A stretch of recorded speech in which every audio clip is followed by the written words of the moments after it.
Les deux sujets que je présente dans ce MOOC traitent des enjeux humains, la raison d'être d'un projet et la communication interpersonnelle au sein d'un groupe qui porte le projet. La gouvernance fera également partie de ces enjeux humains, mais ce n'est pas moi qui les traite. Dans un projet de création d'éco-villages ou d'habitat participatif, comme le sont les oasis, il y a bien sûr les enjeux matériels, qui sont financiers, architecturaux, administratifs. Et il y a aussi les enjeux humains, qui sont les facteurs clés de succès ou d'échec de tout projet collectif.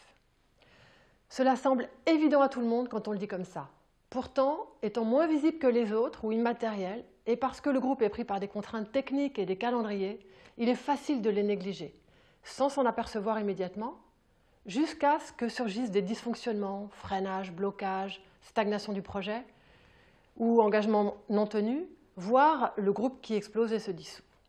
C'est au moment où leur négligence met le projet en danger que de nombreux collectifs s'aperçoivent de l'importance primordiale des enjeux humains. Et c'est ce que nous aimerions vous aider à éviter par cette séquence. A l'inverse, il est fréquent de voir des projets rencontrer des difficultés techniques ou financières et réussir à les traverser grâce aux ressources insoupçonnées d'un groupe humain déterminé et solidaire. Pourquoi le facteur humain est-il si important ? Parce qu'un projet est la matérialisation d'enjeux immatériels, comme des rêves, des aspirations, des intentions, qui vont se traduire ensuite en plans, investissements, construction, et que toute cette réalisation suppose de la confiance. La confiance des membres du groupe, entre eux, de l'entourage, des partenaires, des financiers, etc. Il est donc utile d'intégrer ces enjeux immatériels, que sont la raison d'être, la gouvernance et les relations, comme des composantes à part entière du projet qui méritent autant de soins et d'intention que les autres dimensions. Et ne pas s'en occuper seulement quand ça ne va pas, mais dès le début. Leur prise en compte initiale va permettre de créer un socle solide et fiable, comme les racines d'un arbre ou les fondations d'un bâtiment. Elles sont souterraines, donc invisibles, mais la solidité et la pérennité de la partie visible en dépendent. Construire une oasis, c'est donc construire une communauté humaine autant que construire des bâtiments. Alors, comment construire une communauté humaine ? Une communauté humaine, porteuse d'un projet, se tisse certes sur des affinités et des circonstances, mais surtout sur des intentions partagées, ce qu'on appellera ici la raison d'être. Un des premiers ciments du groupe est la communauté d'intention. Apprendre à apprécier les convergences, à déterminer ce qui rassemble les personnes est donc une étape clé pour la suite. Tout d'abord, qu'est-ce que la raison d'être ? C'est ce qui donne sens et énergie au projet. Le sens, c'est la direction et l'identité particulière d'un projet. L'énergie, c'est la force qu'il faut pour se mettre en mouvement. Toute initiative est portée par une certaine énergie, un élan, une motivation. C'est cette énergie qui catalyse la créativité et les ressources, qu'elles soient humaines ou financières, à travers les efforts et les apports de chacun. Elle se ressent. À l'origine, il y a l'intuition de quelque chose de bon, de beau, de vrai, de mieux, qui nous fait vibrer et pour lequel on est prêt à s'investir. On peut symboliser cette vibration initiale par une note de musique autour de laquelle les autres notes vont venir se placer pour créer une harmonique. Ou bien une étoile qui appelle et qui guide ceux qui se mettent en marche. Si nous montons dans le même bateau, il vaut mieux suivre la même étoile. Cela va éviter les déconvenus et aussi certains conflits insolubles, car on n'avait pas l'intention d'aller au même endroit. Je ne parle pas des conflits inhérents aux relations humaines vivantes, ceux-ci sont surmontables avec des moyens appropriés. En tant que porteur de projet Oasis, il vous appartient donc d'abord de positionner le plus clairement possible votre étoile pour qu'elle soit visible et lisible, en interne comme en externe, et puis s'attirer les bonnes personnes, c'est-à-dire celles qui résonnent aux mêmes intentions que vous. Voilà pourquoi faire émerger et formuler la raison d'être est une étape fondatrice. Concrètement, à quoi ressemble la raison d'être ? Elle se formule en termes d'intention et de valeur, elle donne une orientation. Par exemple, nourrir la terre et nourrir les hommes, ou bien vivre une solidarité intergénérationnelle, ou bien tendre vers la sobriété et la simplicité conviviale, ou encore se transformer pour transformer le monde, etc. Elle se définit en une à quelques phrases maximum et doit être formulée simplement.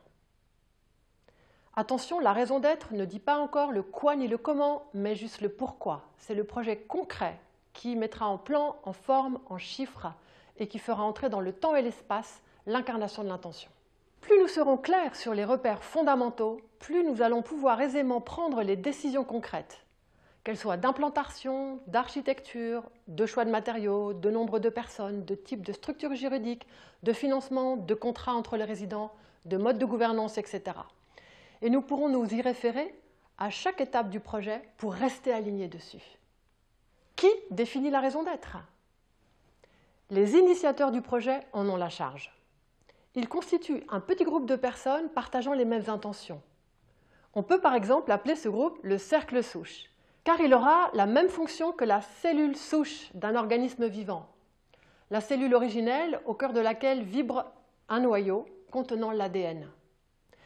Un cercle souche a deux missions.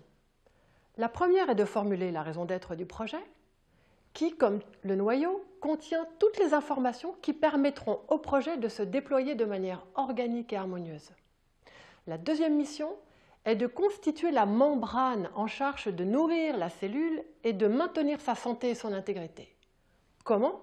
Concrètement, il s'agit de définir les critères et processus d'inclusion, donc d'entrée, qui permettront à de nouveaux éléments bénéfiques pour le projet de venir le nourrir, c'est-à-dire les personnes en résonance avec la raison d'être, qui lui apporteront de l'énergie, des moyens et qui sont prêts à certains accords. La membrane d'une cellule aide aussi à éviter d'inclure, voire à exclure, des personnes qui seraient porteuses d'un ADN tellement différent qu'ils emmèneraient le projet dans une autre direction et au pire l'empêcheraient de se réaliser. Ces critères et processus peuvent se formuler dans une charte ou dans des contrats d'engagement validés par tout nouveau membre.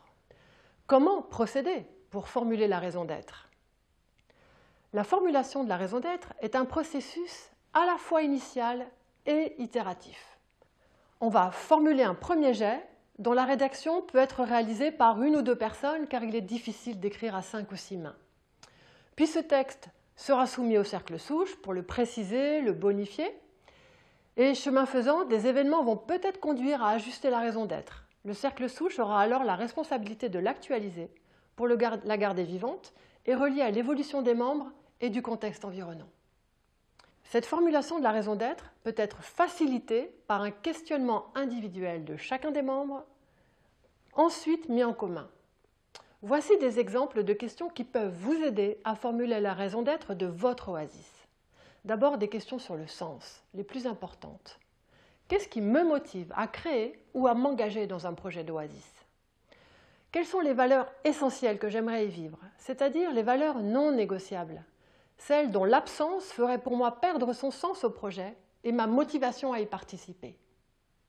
Quelles sont enfin les valeurs importantes pour moi, mais moins fondamentales? Ensuite, des questions plus concrètes. Qu'est-ce que j'attends de ce projet? Et qu'est-ce que je suis prêt à lui apporter? Et enfin, des questions encore plus concrètes. À quoi ressemblera ma vie quand je vivrai là? Décrire une journée type, décrire votre habitation, décrire les espaces communs, décrire les relations au sein d'un oasis.